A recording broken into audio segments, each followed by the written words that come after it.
lingkup serta peran penting ilmu riwayah dalam menjaga kemurnian ajaran Islam, khususnya dalam konteks ulum al-hadis.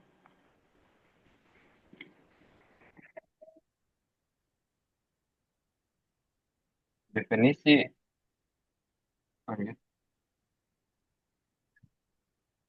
definisi ilmu riwayah yang saya ringkas ini, ilmu riwayah adalah cabang utama dalam kajian hadis yang fokus pada transmisi hadis. Bagaimana hadis diterima, disampaikan, dan ditulis secara amanah melalui sanad.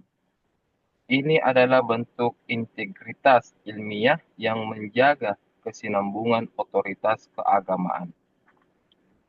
Adapun urgensi historis, sejak wafatnya Rasulullah SAW, maka muncullah tantangan besar dalam menjaga orisinalitas hadis. Ilmu riwayah muncul sebagai instrumen utama untuk memverifikasi keabsahan riwayat, memastikan sabda Nabi Shallallahu Alaihi Wasallam tidak tercampur dengan perkataan manusia. Dalam Quran disebutkan, sesungguhnya kamilah yang menurunkan Al-Quran dan sesungguhnya kami benar-benar memeliharanya. Quran Surah Al-Hijr. Ayat ini secara implisit juga menunjukkan tanggung jawab umat Islam untuk menjaga sunnah Rasulullah SAW karena sunnah merupakan penjelasan Al-Quran. Dalam konteks ini, ilmu riwayah memainkan peran vital sebagai sistem transmisi yang tepat.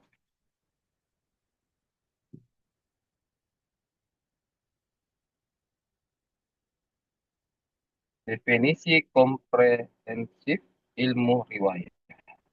Memahami ilmu riwayah memerlukan tinjauan dari dua perspektif, yaitu etimologis dan terminologis. Yang keduanya menekankan pada proses penyampaian berita.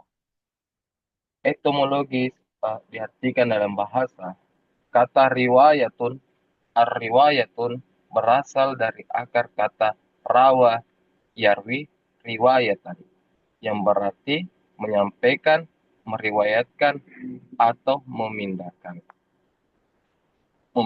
berita. Terminologis, istilah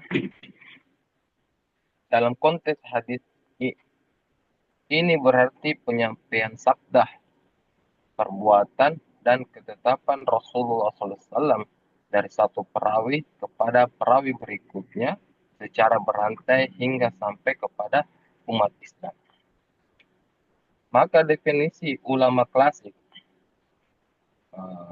Al-Khatib Al-Baghdadi menyimpulkan, ilmu riwayat ialah ilmu yang membahas cara penerimaan hadis dari guru, penyampaian kepada serta syarat-syarat yang harus dipenuhi agar periwayatan itu sah.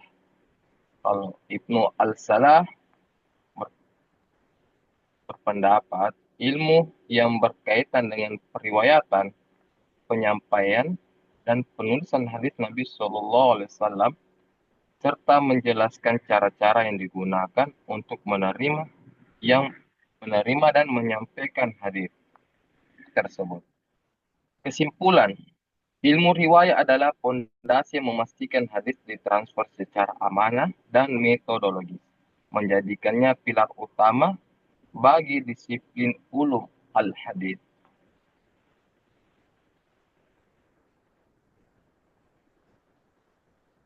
Sejarah perkembangan dari lisan hingga ke kodifikasi, perkembangan ilmu riwayah mencerminkan upaya sistematis umat Islam dalam menjaga sunnah Nabi SAW dari 4 fase utama.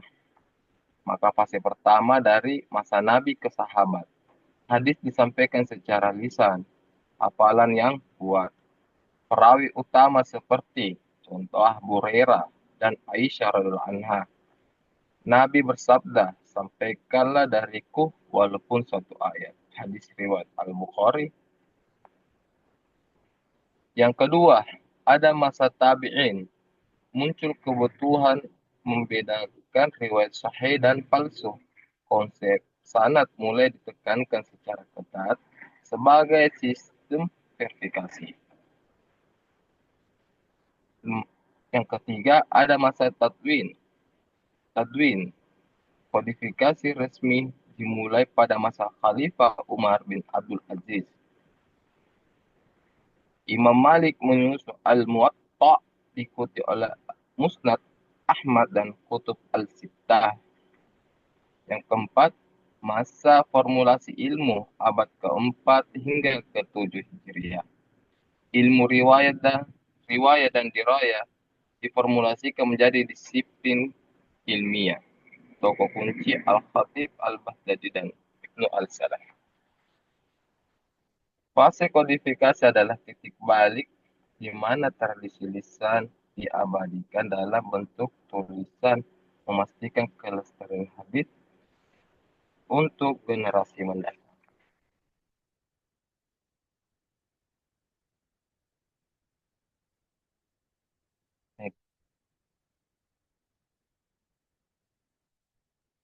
Ruang lingkup kajian, aspek teknis riwayat. Ilmu riwayah mencangkup semua aspek teknis yang memastikan integritas transmisi hadis, mulai dari cara menerima hingga syarat-syarat perawi. Nah, adapun metode penerimaan hadis meliputi 7 cara seperti as-sima'ah, mendengar langsung dari guru, al-qira'ah, membacakan di hadapan guru, al-ijazah, izin meriwayatkan tanpa mendengar langsung. Setiap metode memiliki tingkat validitas yang berbeda.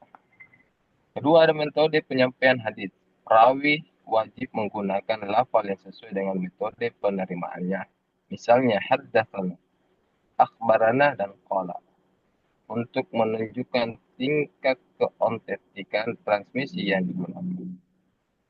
Syarat perawi, ya, dua syarat mutlak adalah kejujuran, ketaatan, dan integritas moral. Dan dabit, kemampuan hafalan dan ketelitian. Ini didasarkan pada ancaman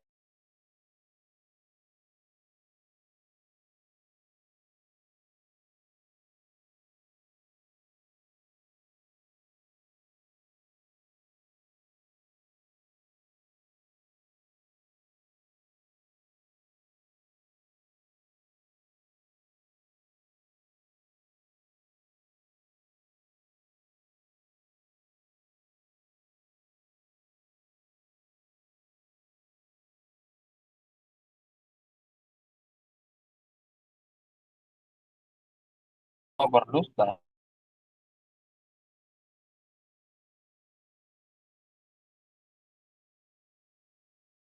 Dua pilar ulum al-hadis, riwayah dan dirayah. Ilmu riwayah dan ilmu riwayah adalah dua pilar yang saling melengkapi dalam kajian hadis. Keduanya bekerja sama untuk memastikan keautentikan hadis secara menyeluruh. Fokus pada sanad, ilmu riwayah,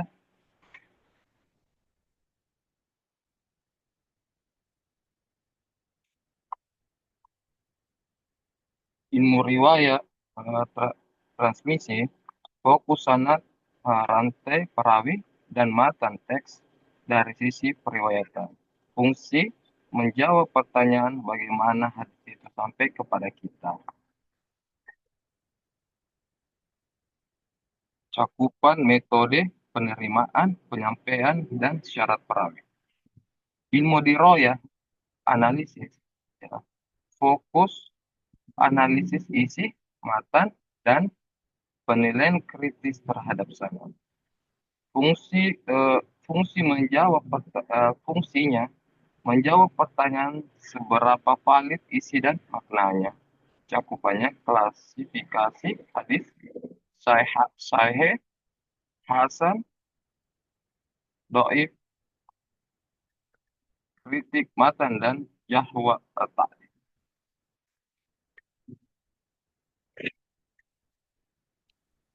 Lanjut.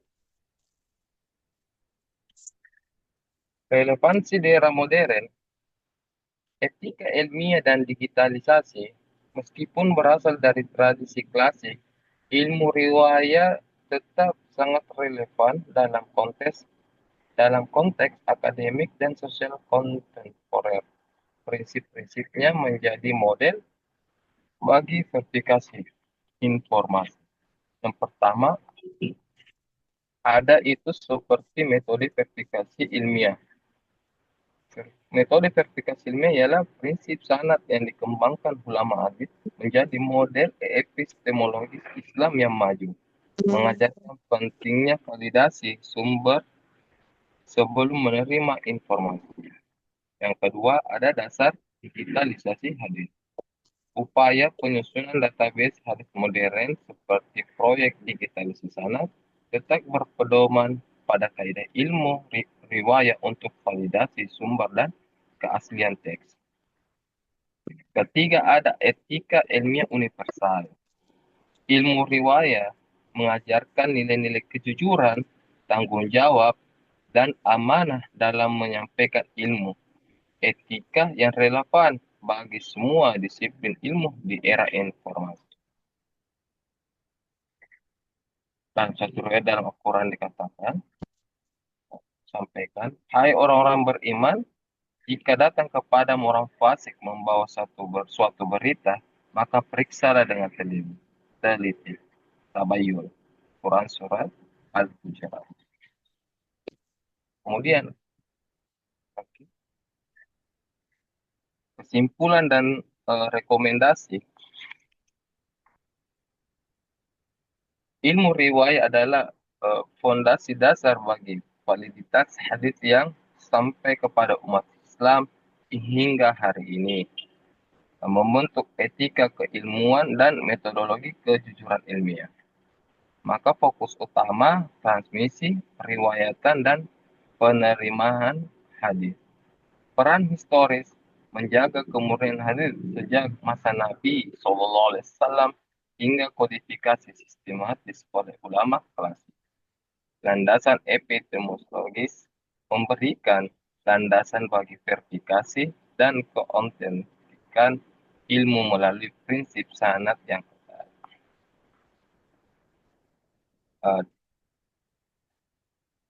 Dalam ayat dikatakan, apa yang dibawa oleh Rasul kepadamu, maka ambillah, dan apa yang dilarang, maka tinggalkan. Quran Surat Al-Hasyr, ayat. Saran dan tindak lanjut. Bagi mahasiswa pada dalam karya ilmu upaya ilmu. Kemudian, bagi umat Islam, tumbuhkan kesadaran bahwa hadis saya melalui proses ilmiah panjang penting untuk berhati-hati dalam menerima dan menyebarkan informasi agama. Seperti untuk dalam sesuatu perlu lebih tabayun. Mungkin itu yang saya kembalikan ke moderator ke forum.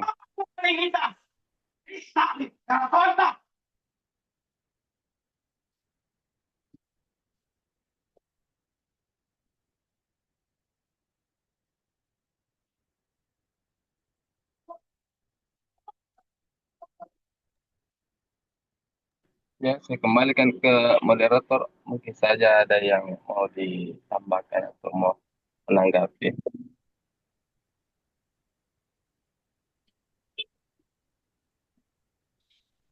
Ya, sudah Tidak, diambil Prof. alih moderator.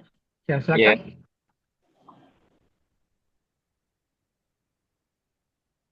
Ya, izin Prof. Ya,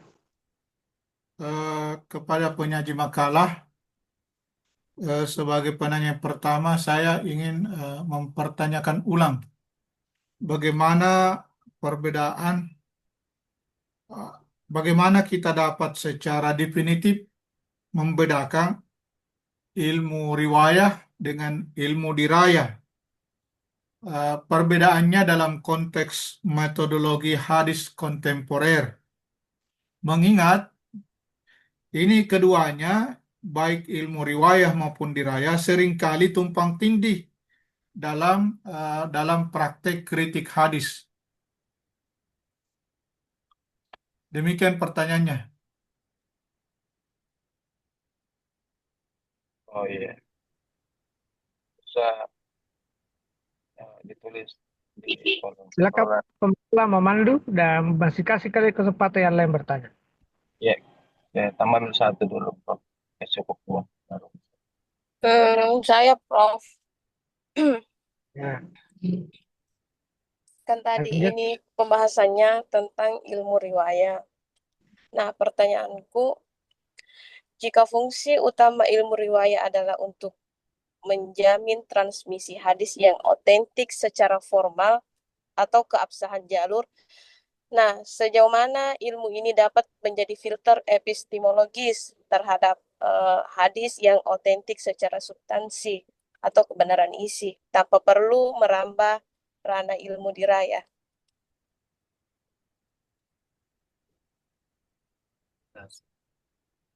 Kedengaran, Pak? Iya, bagus ya. Saya bantu tulis di WhatsApp. Bisa, bisa. Sudah terdengar, bagus ya. Tapi itu kalau dikasih lagi tulisan bagus. Iya, iya, Prof. Kedengaran, Pak? Pak Syahdino? Ya, iya, iya. Jelas, jelas, jelas, jelas, Prof. Iya, terima kasih, Pak.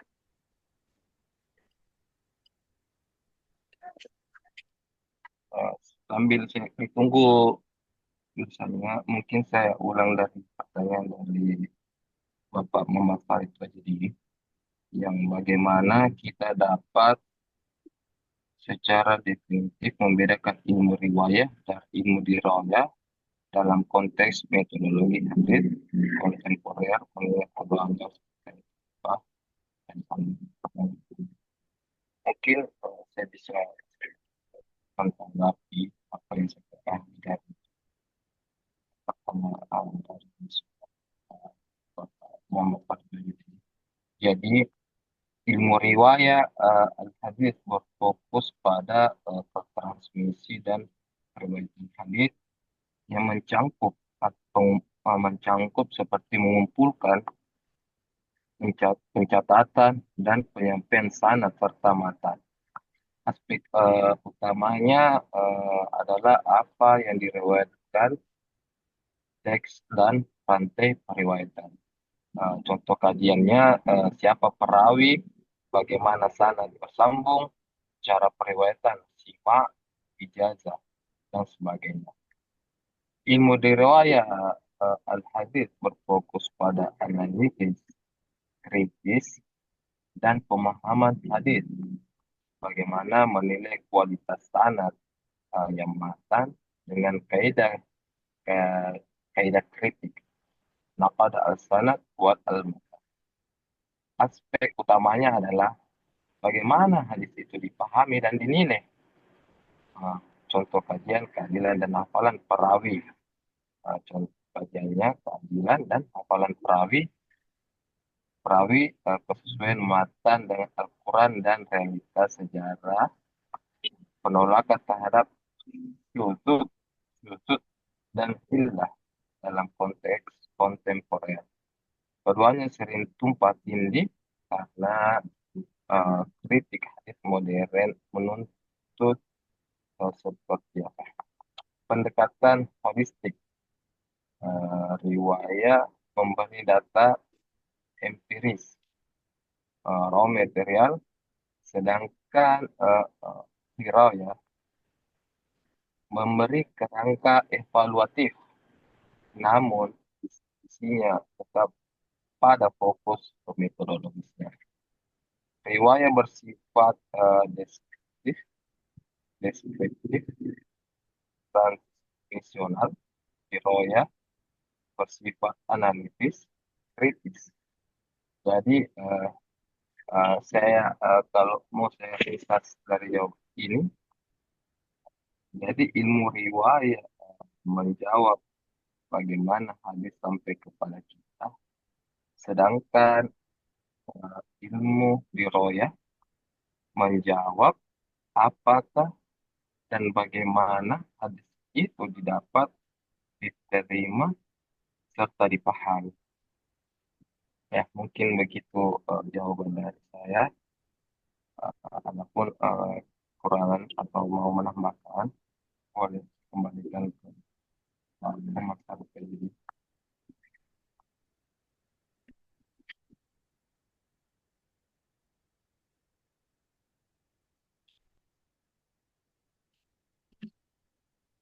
Ya lanjut. Oke, silakan Pak Sadino, mungkin lanjut saja ke jawaban nomor 2.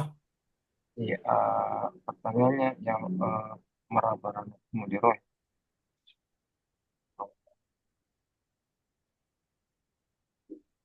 Oke,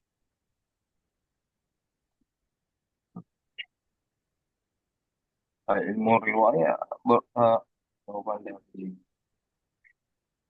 oh, saya sedikit memberi kami untuk mengerti dari pertanyaan saudara Ibu Indah. Ilmu riwayat berfokus pada ke dimensi format hadis yang mencangkup penelitian sanad atau rantai periwayatan. Keutuhan transmisi di saat sanad, kredibilitas perawi adalah al-dat, ketepatan periwayatan, tahammul wa al-hadis. Dengan demikian, ilmu riwayat menjamin ontentisitas hadis dalam aspek transmisi, bukan isi yang memastikan bahwa yang disampaikan benar-benar berasal dari Rasulullah SAW. Astagfirullahaladzim. Nah, apa bilang kamu mana? Menurut jalur yang sahih secara historis, namun garansi ini bersifat formal, bukan substansial, yang memberi validitas epistemologis tentang asal-usul teks, bukan tentang bagaimana kebenaran isi maknanya. Potensi terus kemudian potensi ilmu riwayat sebagai filter epistemologis terhadap substansi. Walau fokusnya formal, ilmu riwayat secara tidak langsung berkontribusi terhadap kualitas substansi melalui dua jalur. Ada yang pertama, eh, seperti seleksi terhadap eh, sumber dari periwayatan dengan menyeleksi perawi yang terpercaya dan jalur kesanatan yang tersambung. Ilmu riwayat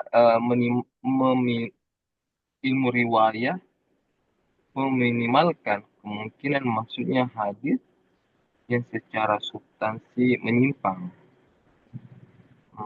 Karena perawi yang kuat umumnya juga memahami isi hadis yang ia riwayatkan dengan benar.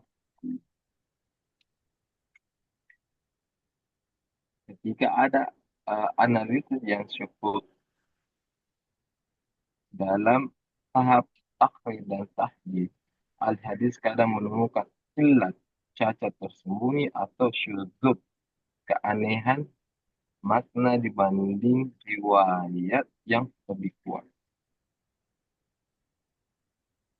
Walau ini kadang dianggap bagian dari riwayat, tetapi dalam praktiknya banyak muhaddisin seperti Ibnu Hajar, Al-Zahabi, seperti dan Ibnu Al-Salah yang menempatkan analisis ini dalam riwayat tingkat lanjut. Jika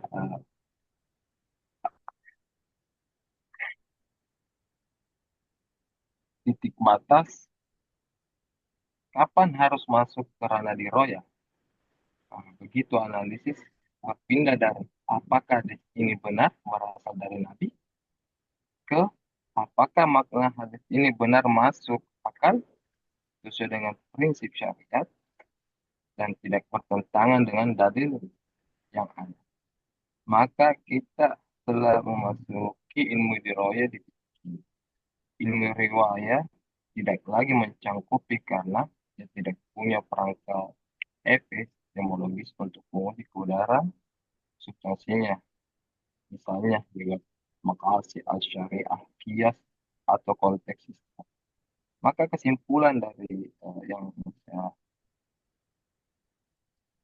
mau menjawabnya, ilmu riwayah hanya dapat berfungsi sebagai filter epistemologis terhadap substansi hadis secara tidak langsung dan terbatas, yakni sejauh keabsahan jalur periwayatan dan integritas perawi menjadi jaminan implisit terhadap keaslian makna.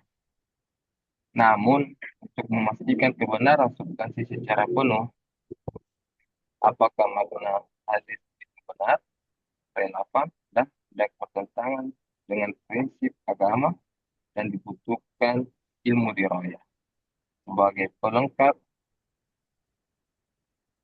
apa epistemologis. Mungkin yang itu bisa saya memberikan tanggapan dengan apa saya ketahui. Mau Bunda mau melengkapi.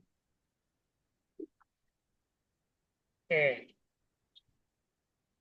Bagaimana yang lain temannya? Apakah masih ada pertanyaan yang belum terjawab atau sudah?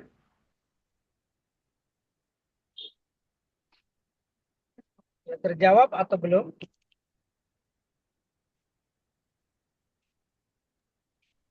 Sudah, Prof.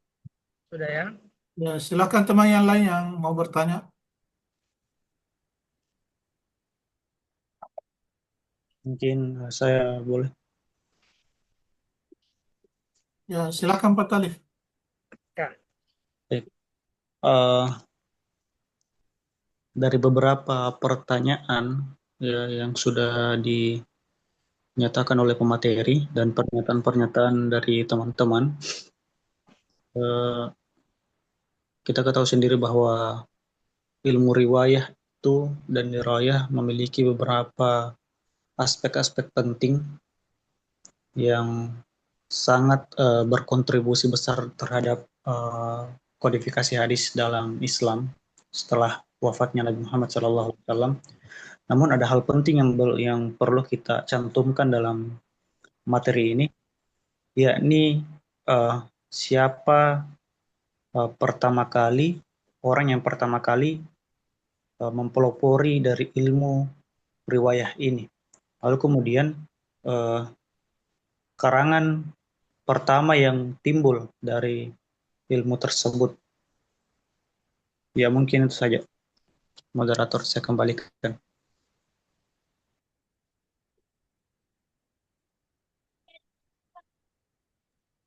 Ya, Ya, silakan. Mas Adino, silakan. Oh iya, untuk menjawab sedikit saya menjawab ini apa yang saya tahu yang apa saya tadinya sempat.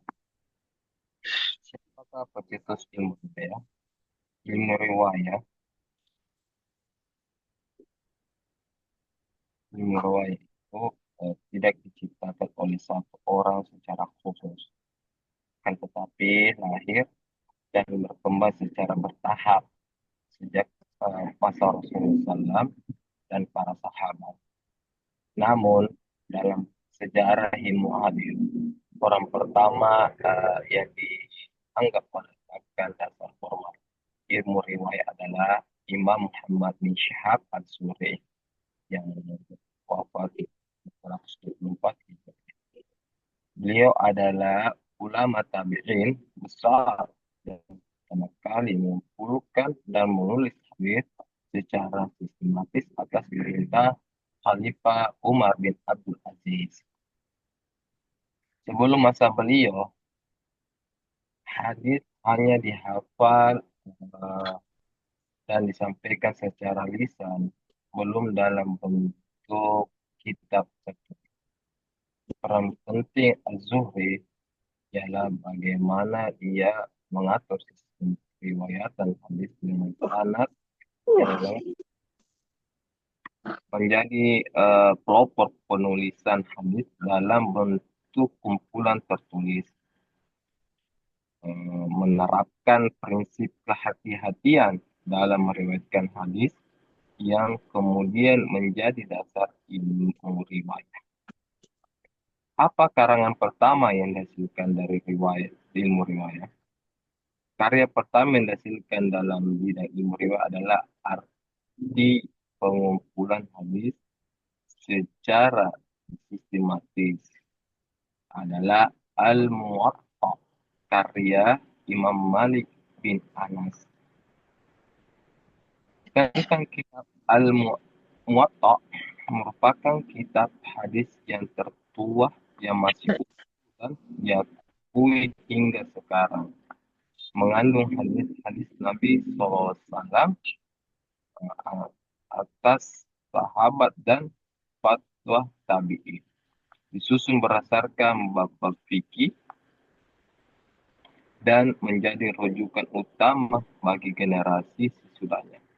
Sebagaimana seperti Imam Bukhari dan Imam Muslim.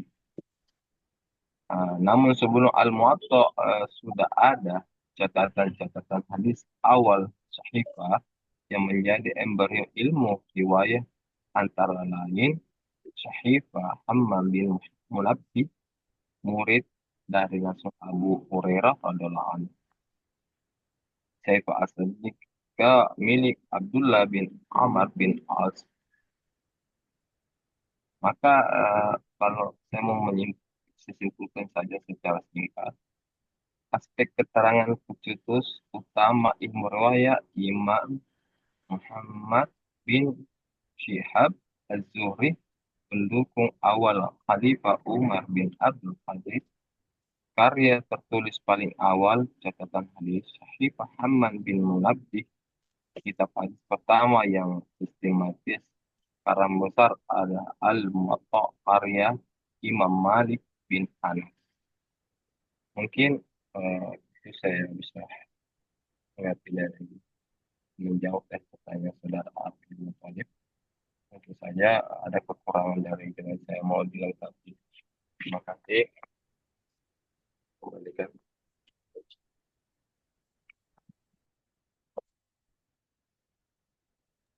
Ya, mungkin sudah sangat jelas ya. Terima kasih pemateri. Saya kembalikan ke moderator.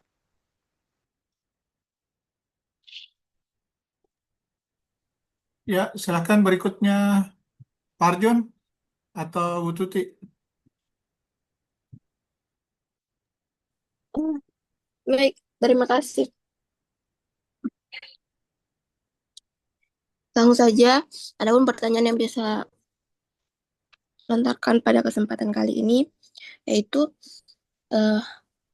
apa tantangan metodologis yang dihadapi dalam mengkaji sanad hadis dari perspektif ilmu riwayah dengan menggunakan interdisipliner, misalnya pada ilmu sejarah dan antropologi. Terima kasih.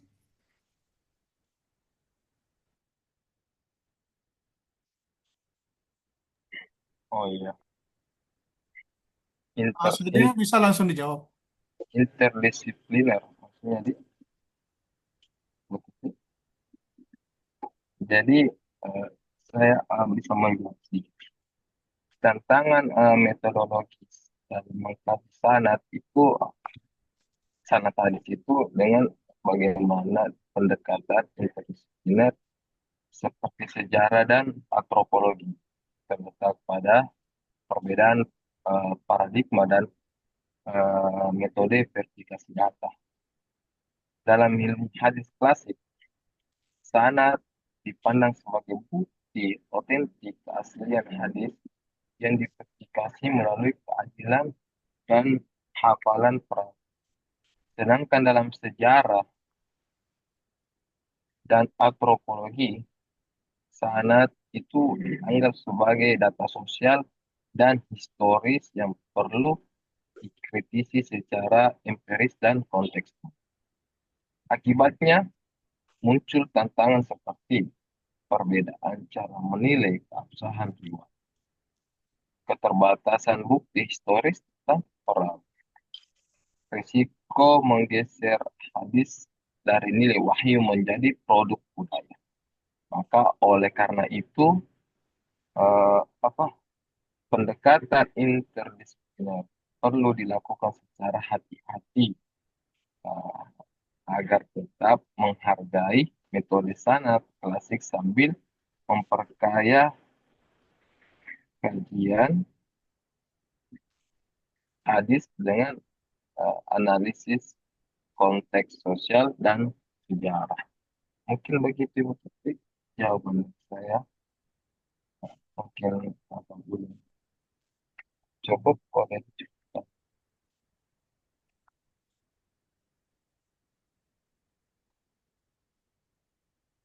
Oke, masih?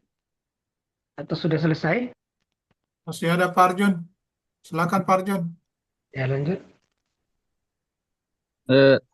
Terima kasih atas kesempatannya. Assalamualaikum warahmatullahi wabarakatuh. Waalaikumsalam. Langsung ke pertanyaannya. Di era modernisme, bagaimana ilmu riwayat dapat berperan aktif sebagai objek untuk menunjukkan keabsahan hadis kepada sosial masyarakat? Terima kasih. Saya kembalikan kepada moderator. keabsahan hadis. Ya, silakan Pak Sadino. Langsung saja dijawab. Ya. Jadi di era modern juga masyarakat ini lembaga semakin rasional, ilmiah dan kritis terhadap sumber ajaran agama. Ilmu riwayat hadis berperan penting sebagai bukti ilmiah keabsahan hadis Nabi SAW.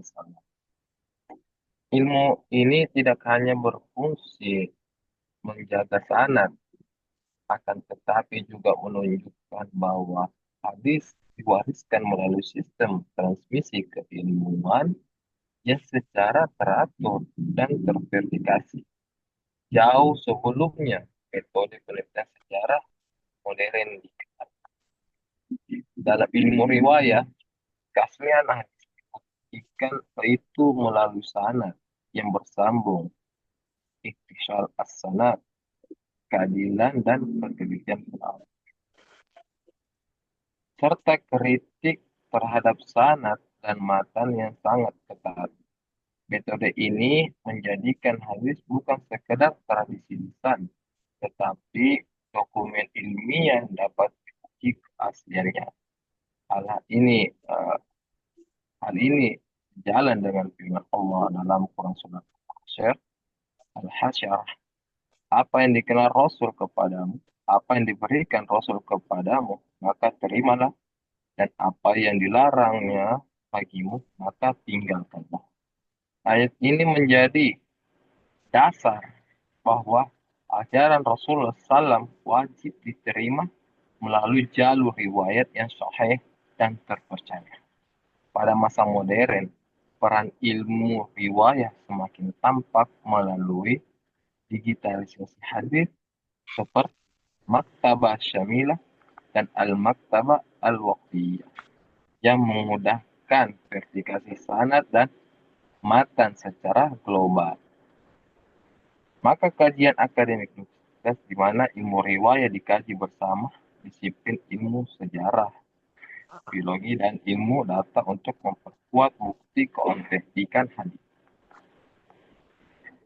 Media sosial dan dakwah digital di mana ulama dan peneliti hadis menggunakan metode riwayat untuk menyeleksi hadis palsu yang sering tersebar di masyarakat. Bahkan demikian, ilmu riwayat berperan aktif dalam menjembatani tradisi keilmuan klasik Islam pada masa ini dengan tuntutan rasionalitas modern. Menjaga agar hadis tetap dipahami sebagai sumber hukum, moral, dan spiritual yang sahih dan teruji secara ilmiah. Mungkin saya bisa menjawabnya seperti itu. Saya kembalikan ke forum.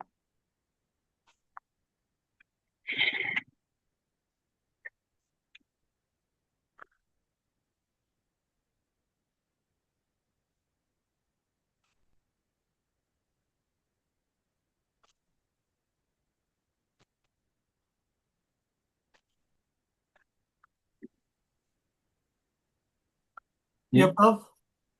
Sudah sudah semua bertanya, Prof. Oke, baik. Semua terjawab semua ya? Sudah, Prof.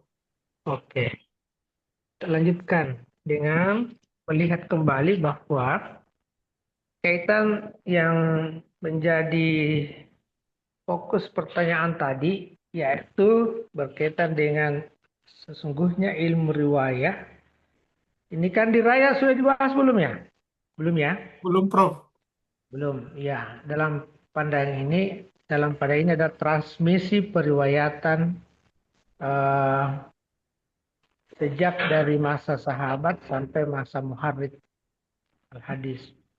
Tentu saja di sini ada ilmu-ilmu yang bisa memberi gambaran terjadinya proses periwayatan itu sampai masuk pada pembahasan simbol-simbol periwayatan sudah disebut tadi oleh pemakalah, yaitu berkaitan dengan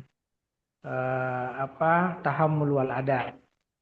Jadi ada simbolnya itu dengan menggunakan yang kita sebut dengan sigot-sigot an, ya mungkin di situ kita biasa dengar dengan istilah mu'an-an.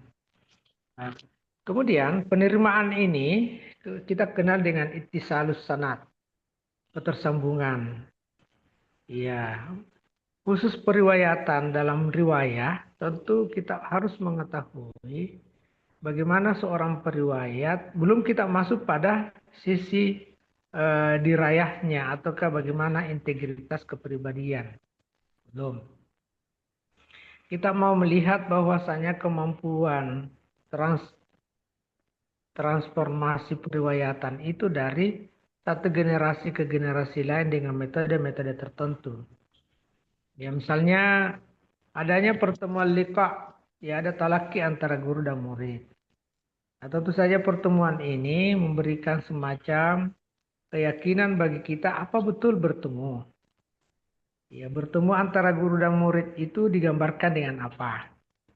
Ya, ini pentingnya memahami biografi, ya, memahami biografi para periwayat yang kita kenal dengan istilah tarikh ar-riwayah.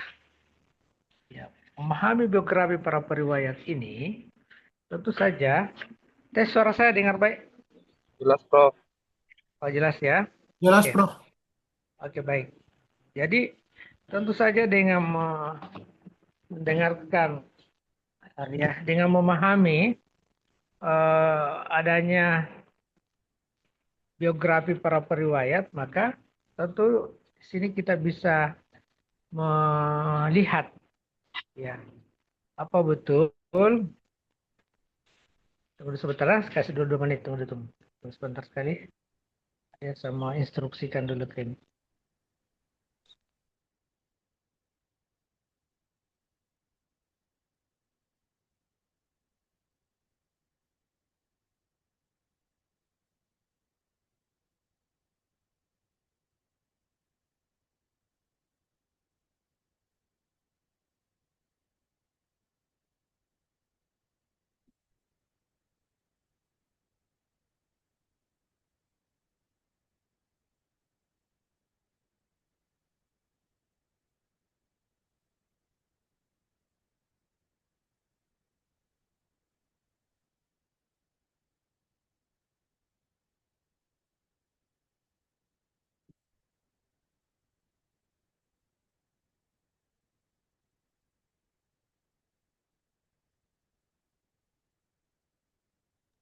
Iya, mohon maaf karena eh,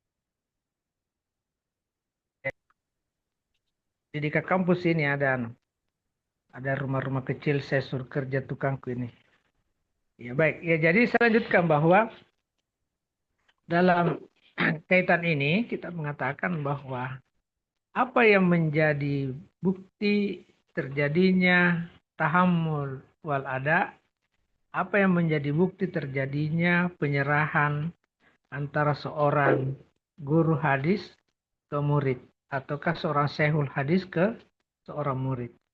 Nah, buktinya yang pertama tentu kita harus tahu apa dia sezaman sehingga dia akan terjadi ittisalus sanad. Apa dia sezaman? apakah waktu itu pernah hidup dalam satu eh, dalam kurun waktu yang sama. Yang kedua, ini tentu saja dianalisis dari biografinya maksud saya. Ya, riwayat hidupnya para periwayat hadis. Tidak bisa ditahu kalau tidak ada eh, proses memahami bagaimana dalam perjalanan hidupnya seorang periwayat. Ya, rupanya betul pernah melakukan rihlah, perjalanan dari satu negeri ke negeri lain dan ketemu di sana. Ini. Yang kedua, baru ditahu bahwasanya rupanya periwayat ini, ya periwayat hadis ini mendapatkan pengakuan dari seorang guru. Bagaimana kita tahu? Ya, dalam riwayat hidupnya diakui bahwasanya dia adalah muridnya. Demikian sebaliknya, dia mendapat pengakuan bahwasanya rupanya ini murid mengakui dia adalah gurunya. Iya, jadi mereka saling eh,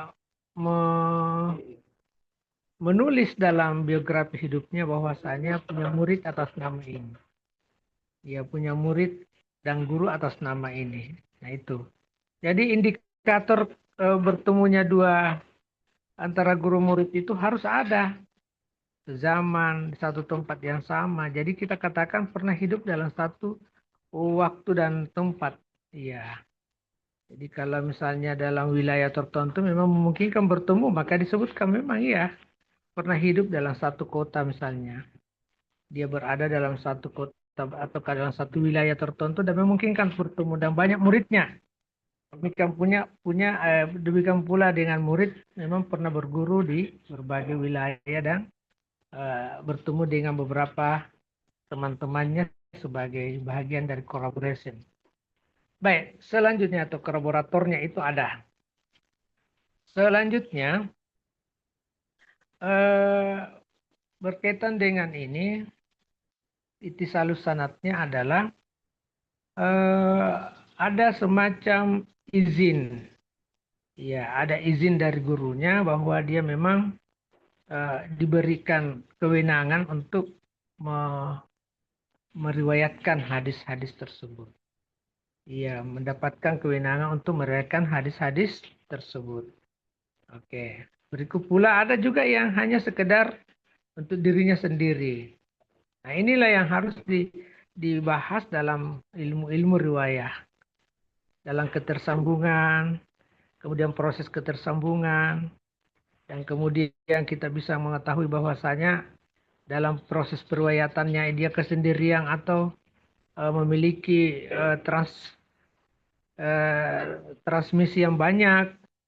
Iya, kenapa? Karena kalau hanya dalam kesendirian tentu beda kualitasnya ketika banyak, ketika dibandingkan dengan yang banyak menerima hadis dari seorang guru. Ya, demikian pula dari seorang guru mengajarkan hadis kepada banyak muridnya. Nah, ini gambaran bahwa dalam proses transmisi periwayatan itu banyak hal yang harus dinilai. Ya, kemudian pada ini pula diakui bahwasanya seorang periwayat itu memiliki kemampuan intelektual yang diakui, ya bisa memberikan informasi yang akurat, yang valid, bukan sesuatu yang mengada-ada atau mungkin sesuatu yang dibikin-bikin. Itu sebenarnya ada proses pemaknaan, ada proses berlafzi. Dalam pada ini memberikan informasi secara lapas yang seragam, ada yang menyampaikan informasi secara beragam dengan pesan yang sama. Maksudnya apa? Beragam dengan pesan yang sama, memang banyak ragamnya tetapi pesannya sama saja. Oke, demikian barangkali ada hal yang mau ditanyakan sebelum berikutnya. Ada babakan pertama, silakan. Ada yang mau ditanyakan? Silakan.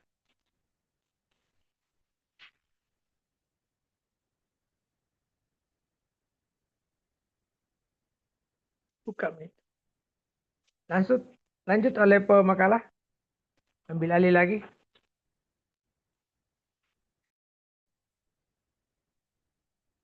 Ya, sesi pertama sudah Sudah selesai dan kita sudah diberikan pencerahan oleh Pak Prof. Kita lanjut ke sesi kedua ya. Pak Sadino siap?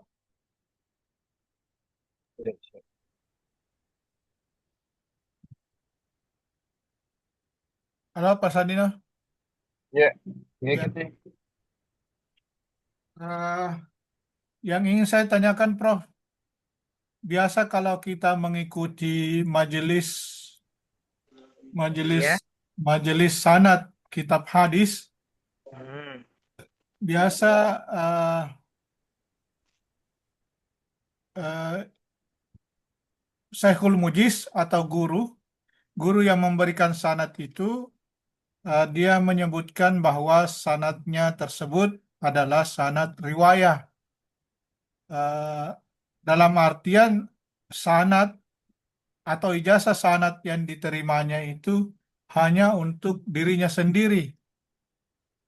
Dan jika dia menyebut sanad ijazahnya sanad dirayah, berarti dia sang murid ini bisa juga mengajarkannya.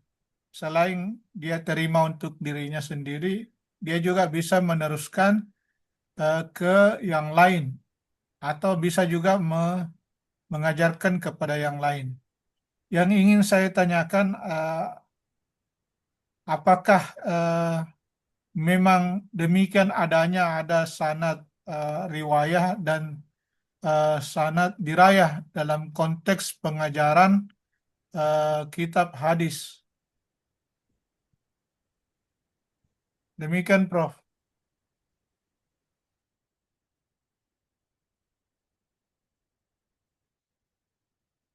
Ya, itu memang transmisi periwayatan dengan berbagai aspeknya. Kalau kita katakan dari berbagai aspeknya, sebab di situ ada periwayat itu diakui itisal tersambung betulan. Yang kedua, periwayat itu mampu memberikan ataukah mampu menyampaikan informasi yang akurat dari seorang dari informasi yang didapatkan dari seorang guru. Ya, jadi itu ya kita mempelajari tentang itu yang berkaitan dengan periwayatan, proses periwayatan. Kalau diraya itu, bagaimana kita tahu bahwa seorang periwayat itu memiliki kapasitas intelektual yang dan integritas kepribadian yang bagus. Ya, jadi informasinya lebih apa istilahnya kalau dikatakan itu lebih mendalam terhadap seorang periwayat. Ya, jadi bukan sekedar meriwayatkan proses pertemuannya, tapi di situ lagi didalami apakah betul yang bersangkutan ini bisa dilihat dari sisi keadilannya. Apakah betul yang bersangkutan ini adil? Apakah yang bersangkutan ini memiliki integritas kepribadian yang bisa dipercaya? Nah itu, jadi dalam hal makna seperti ini kita katakan lebih mendasar kalau kita mengatakan itu periwayatan yang dilakukan oleh seorang periwayat itu memiliki kapasitas intelektual yang hebat dan terpercaya gitu. Iya ya.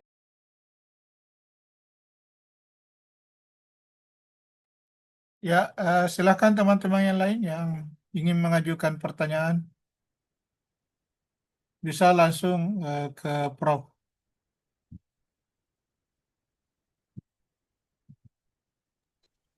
Ya, lanjut sekali lagi ya, saya pindah tadi ke tempat ini. Oke, jadi kita mengatakan bahwa proses transformasi periwayatan ini itulah yang kita bahas dalam ilmu riwayah.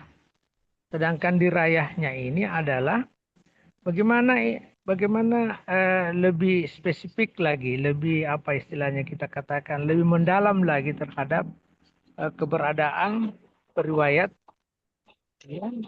Jadi makna keberadaan periwayat di sini adalah dari sisi kualitasnya, ya, sisi kualitas dan integritasnya. Kualitas keberagamaan tentu,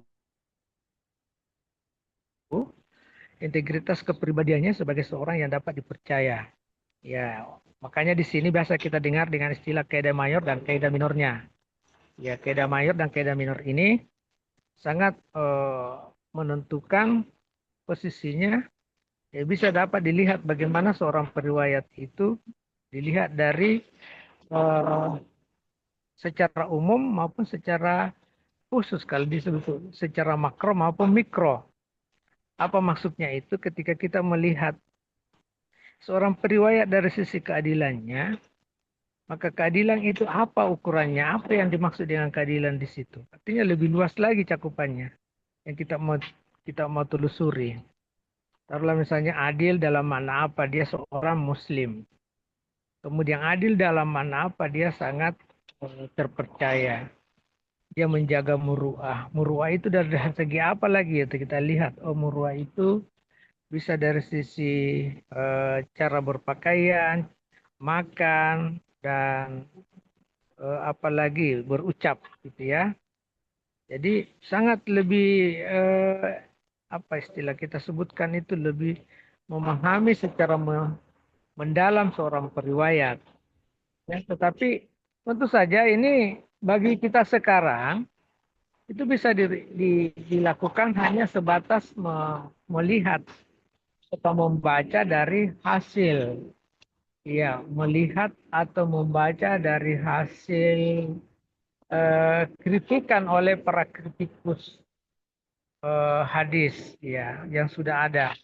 Misalnya kita melihat dalam kitab Jarwat Tadil, atau mungkin dalam kitab Tahzibul Kamal, ya, Tahzibut Tahzib, Takribut Tahzib, atau mungkin kita baca dalam kitab Usul Gaba fi Ma'rifatis Sahaba, atau mungkin kita bisa membaca dalam kitab Tabaqatul Kubra.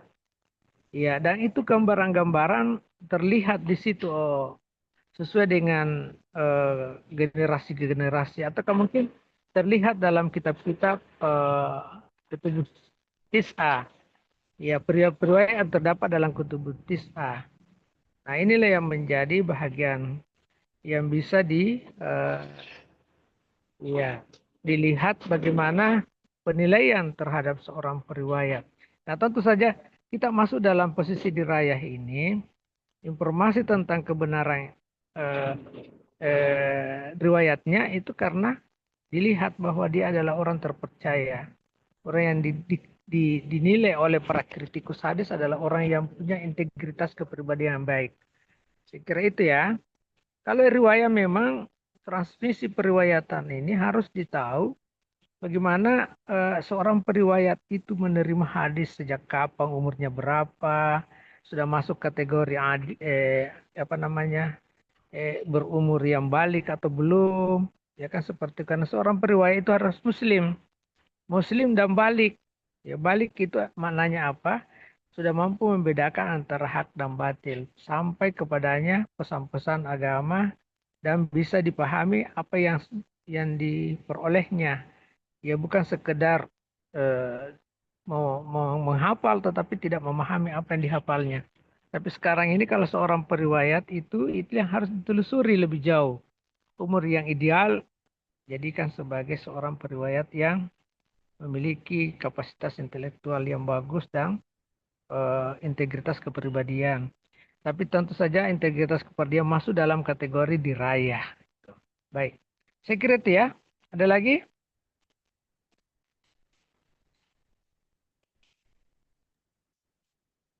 Ya, Prof. Tapi Prof, eh, Mm-mm.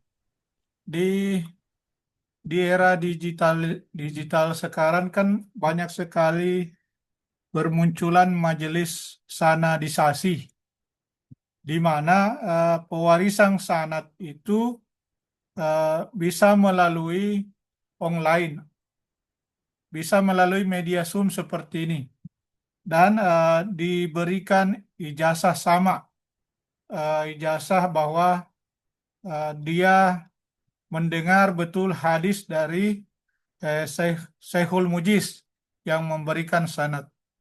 Jadi pertanyaannya Prof, bagaimana kedudukan periwayatan tanpa bertemu dengan guru, namun hanya mendengar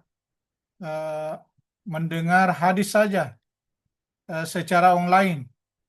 Jadi hanya sanad sama, ijazah sama.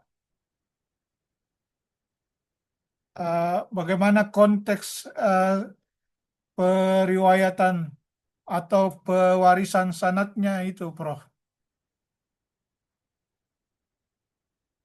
Oke, baik ya. Jadi sanad ya yang kemudian di luar ya sanad ini tentu saja sangat dilihat dari proses penerimaan dan pengakuan guru dan murid. Ya. Jadi kan disebutkan tadi itu ada yang disebut al-ijazah. Ya, jadi al-ijazah ini salah satu dari rantai transmisi periwayatan dari seorang guru ya ke murid yang memastikan bahwa diterima dengan benar, berkesinambungan.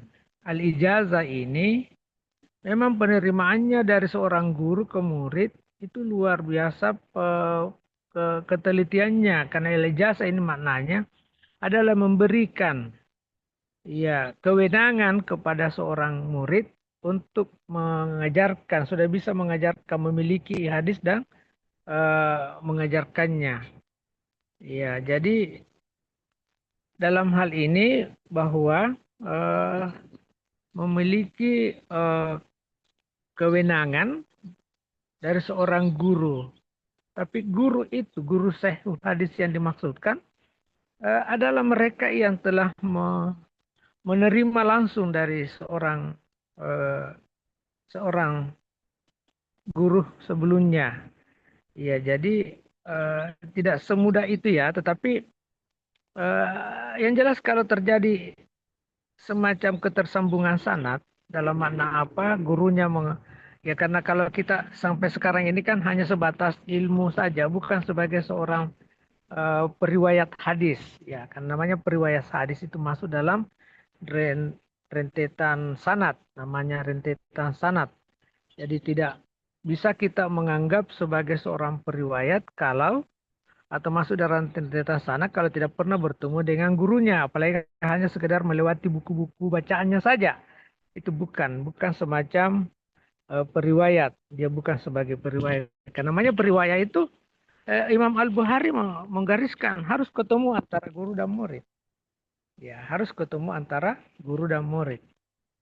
Bagaimana dengan era digital? Ya, bahwa sebagai di era sekarang ini, di era digital, menerima atau mempelajari sebuah hadis itu tidak mutlak, tidak berarti bahwasanya yang bersangkutan adalah seorang tersambung sanadnya. Ya, kenapa? Karena dengan belajar melalui, jangankan itu ya, belajar melalui kitab-kitabnya saja, dan kemudian tidak pernah ditemukan ada silsilah pertemuan antara guru dan murid yang ada sebelumnya, tidak disebut siapa dari mana, dan di mana dia pernah ketemu, dan kapan dia belajar dengan intens terhadap gurunya. Nah, maka itu dianggap sebagai sesuatu yang tidak bisa diterima sebagai guru yang bersanad. Ya, kenapa? Karena kalau dikatakan bersanad itu berarti ada ketersambungan antara guru dan murid, kecuali kalau dikatakan sekedar penerima ilmu. Tetapi kalau sebagai periwayat tidak akan mungkin masuk dalam kategori itu, sebab kalau dia adalah seorang periwayat pasti bertemu antara guru dan murid secara berentetan dari generasi ke generasi.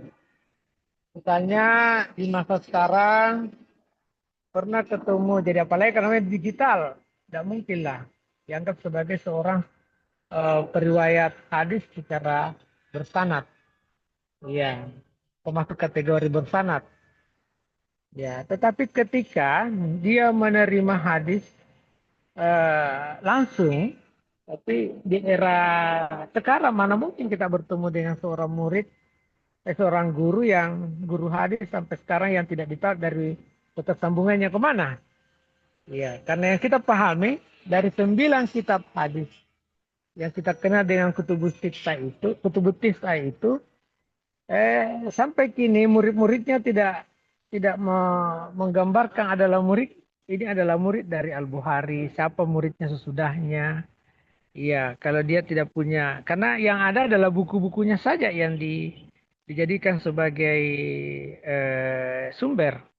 Nah, ketika kita mengkaji-kaji sebagai kajian sumber ataukah mungkin jadikan pedoman dalam mengamalkan Al-Quran sebagai fungsinya sebagai bayang Al-Quran dalam mengamalkan Al-Quran tersebut, tentunya kita tidak sebagai posisinya sebagai periwayat sanad. Kenapa? Karena kita tidak pernah menerima langsung dari seorang guru sebelumnya. Kecuali kalau misalnya dalam riwayat hidupnya memang Al-Bukhari misalnya punya murid. Murid itu diakuinya dalam riwayat hidupnya. Kemudian Al-Bukhari itu mengakui bahwasanya ini adalah murid saya. Dan selanjutnya oleh para kritikus hadis menyebut bahwasanya betul pernah bertemu dan berguru. Dan setelah itu dari guru ini mengajarkan juga ke guru yang muridnya lain. Namanya tahammul wal ada yang disebutkan tadi. Dan itu diabadikan dalam kitab-kitabnya. Ya, kitab hadisnya. Dan kalau tidak diabadikan itu agak susah itu. Ya, kenapa? Karena tidak ada bukti. Bukti penulisan atau bukti dokumen pendokumentasian pertemuan antara guru murid dan pengakuan antara guru murid.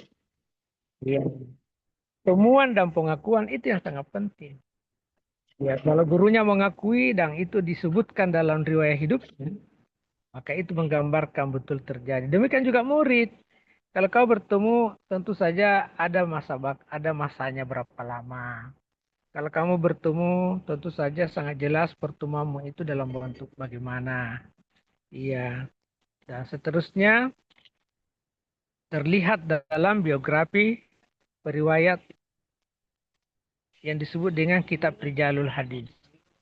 Yaitu, jadi kalau ada yang menyebut bersanad tetapi tidak ada buktinya, maka itu berarti tidak masuk dalam kategori ittisalus sanad. Iya. Jadi kalau sekedar pengajian, apalagi pengajian biar pengajian langsung tetapi tidak dikenal bahwasanya itu berasal dari informasi seorang guru siapa dan gurunya siapa, itu jelas tidak. Dan itu seorang guru mengakui dia sudah bisa diakui bahwa dia sudah bisa mengajarkan ilmunya. Iya, ada proses penerimaan ilmu dengan pengakuan seorang guru terhadap muridnya.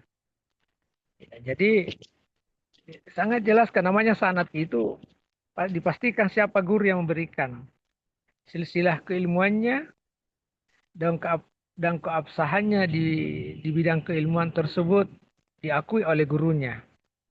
Kemudian pada proses metode pengajaran atau interaksi antara guru murid itu apakah dengan cara mendengar langsung, ya, ataukah sekedar membaca saja, atau sekedar meneliti saja, nah itu. Dan kalau model seperti itu tidak masuk dalam leka, tidak bertemu antara guru dan murid. Apalagi kalau media online saja, ya, pendengaran seorang guru, ya, pendengaran seorang murid terhadap suara dari seorang guru diakui sebagai proses transmisi keilmuan, tetapi dalam pada ini harus jelas siapa sebenarnya, dikenal enggak gurunya atau tidak, demikian pula gurunya mengenal dia siapa dia orangnya, dan kemudian diakui sebagai seorang ilmuwan, gurunya mengakui muridnya sebagai seorang ilmuwan yang handal dan berkaliber. Ya, kemudian sebagai sanad ada pengakuan masuk dalam kategori apa dia? Apakah al-ijazah atau al-munawalah, ya, atau al-mukatabah dan seterusnya. Ya, nah tentu saja harus ada pengakuan secara resmi oleh seorang guru bahwasanya kemampuan dia sebagai seorang eh, masuk silsilah sanad, ya kan seperti itu. Masuk silsilah sanad itu tidak diragukan dalam makna apa? Eh, Kemampuan dari segi hafalan dan kecerdasan dalam memahami apa yang diajarkan. Itu.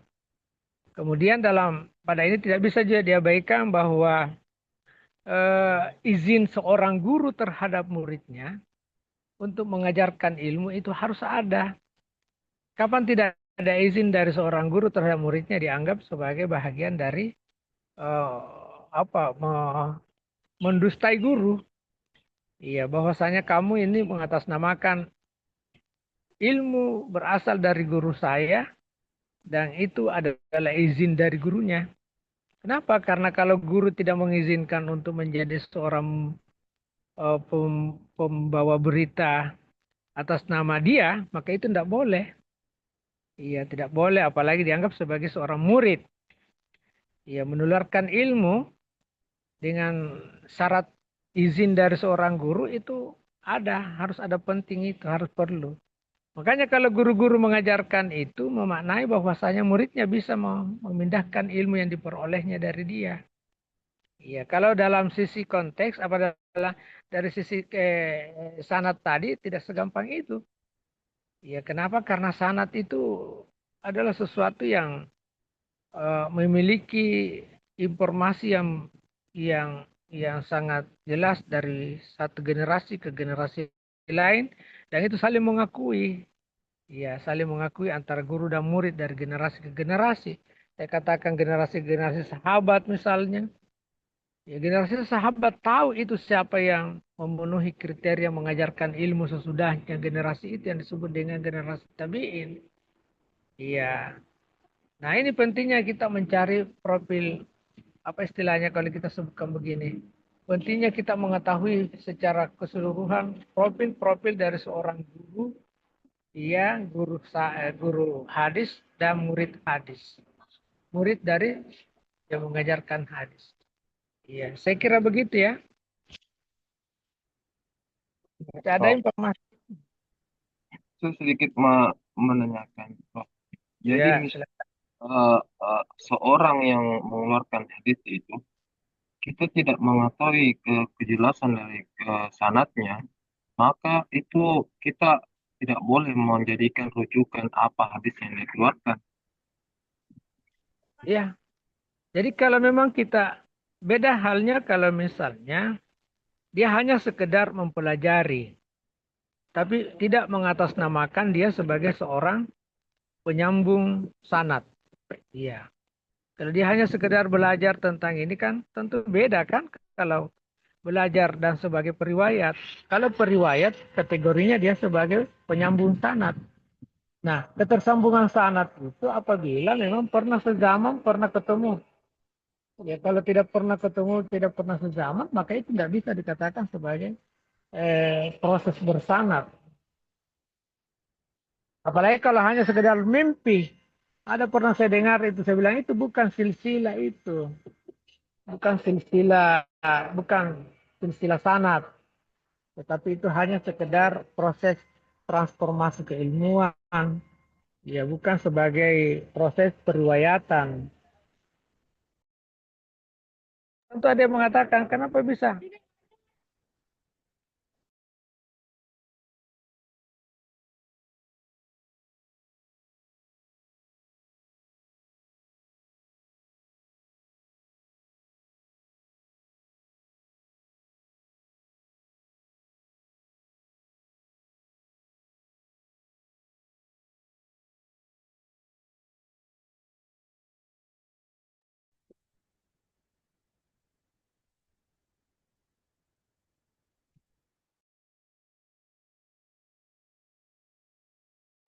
Ya, Prof.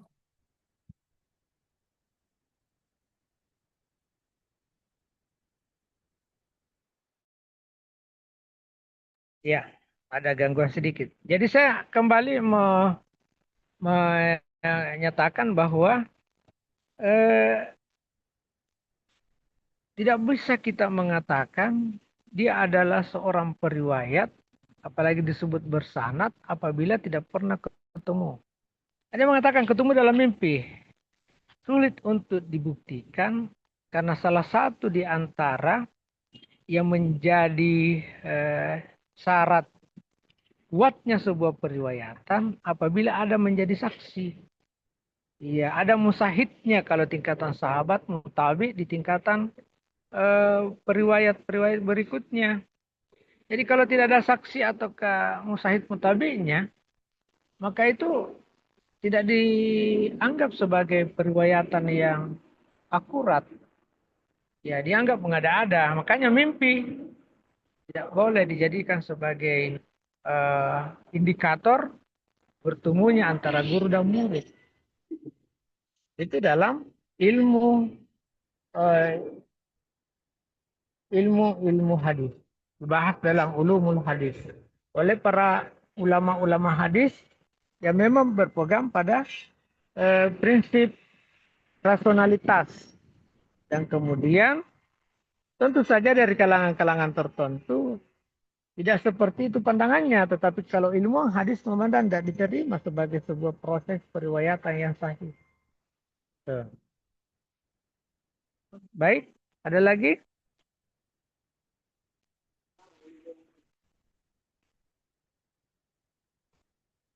Ya, tapi Prof, yang Ya.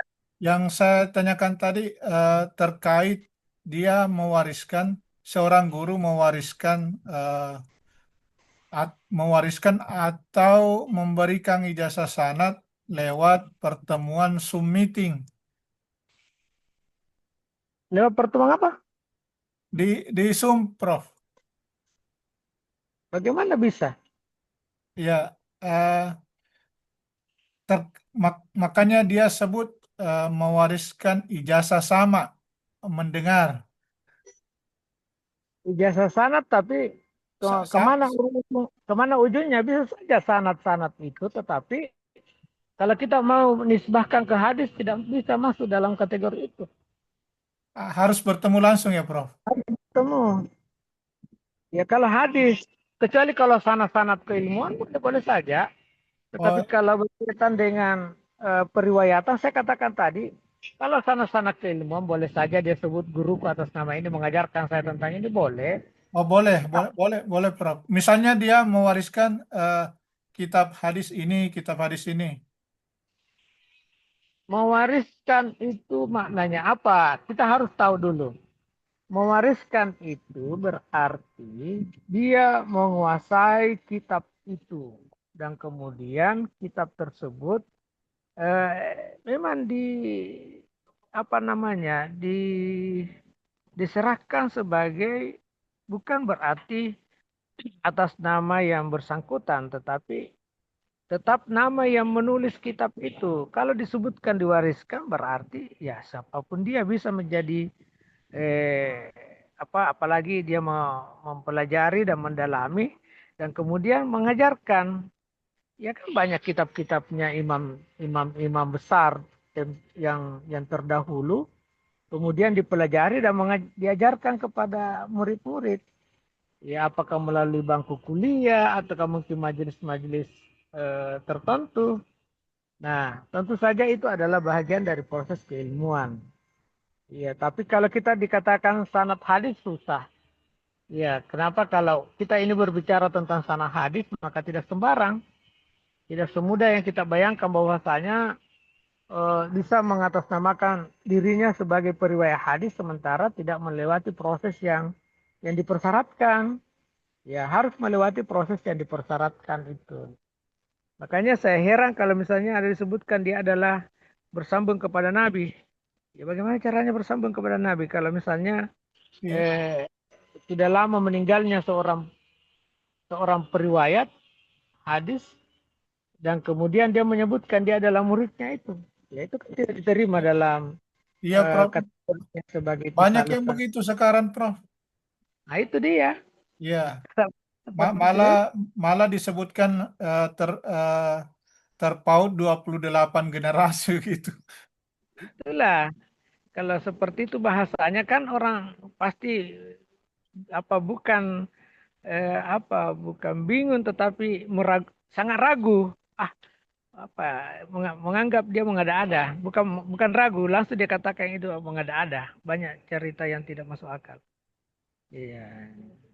Nah, inilah yang harus kita luruskan. Bagaimana kita bisa menerima satu informasi yang benar dengan proses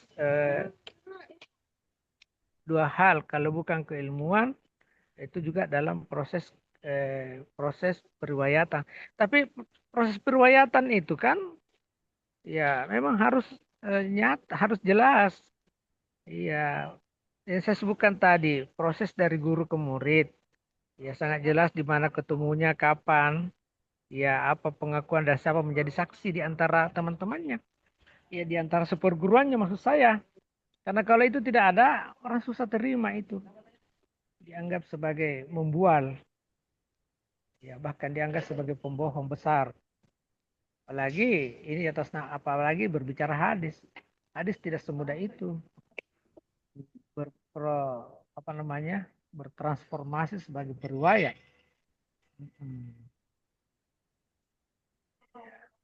Oke, saya kira itu ya gambarannya ya. Ya, Prof. Syukran, Prof. Oke, kalau begitu pemakalah yang akan datang siapa?